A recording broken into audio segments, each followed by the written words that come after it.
શહેરના ખેડૂતવાસ વિસ્તારમાં સામુ જોવાની ના પાડવા જેવી બાબતે થયેલી માથાકૂટની દાજ રાખી 10 જેટલા ઈસમોએ એક પરિવારના ઘર ઉપર પથ્થરમારો કરી હુમલો કરતા પોલીસ ફરિયાદ નોંધાઈ।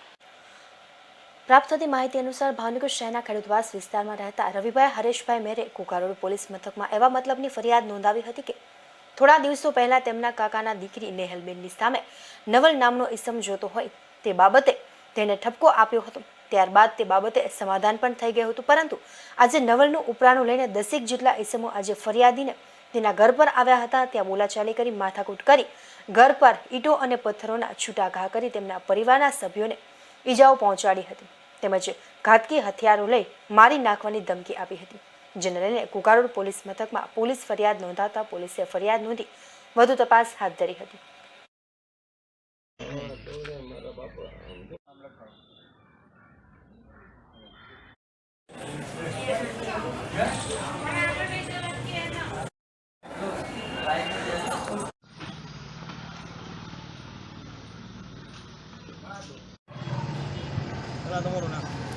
મારું નામ મેર નેહલ છે।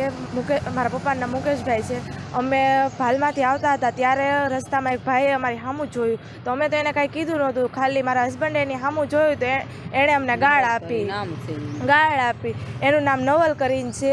અને પછી મારા પપ્પાને બધા એનું સમાધાન કરી આવ્યા, બપોરે બધું પતી ગયેલું, પણ એના જે રિલેટિવ બધા છે એ બધા એની તરફથી આવીને અમારા ઘરે તોડફોડ કરીને મારા પપ્પાને માર્યું, છરીને ધોકા અને લોખંડના પાઇપ હતા અને અમારા ઘરમાં ઘણી બધી તોડફોડ કરી નાખી। ઈટડાના ઘા મારો ભાઈ નાનો છે એને પણ કેટલું બધું વાગી ગયેલું છે છાતીએ। એ હતા 20 થી 25 જેવા જણા હતા। હા, એમાં અડધાના નામ ગોપાલ ઢીચુ, એનો ભાઈ, એની મા, એની બેન, પછી એનો બાપો હતો, પછી હરિયો કળી, પછી કાળિયો બાવ, પછી ઓલો ભાજી કેવો ઓલો ભાજી વિજય, પછી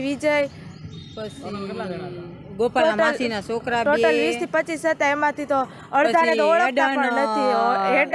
હેડન ચંદુ, પછી એનો ભાઈ અજ્જો ગાંડી અને વાઘેલા ઈ તે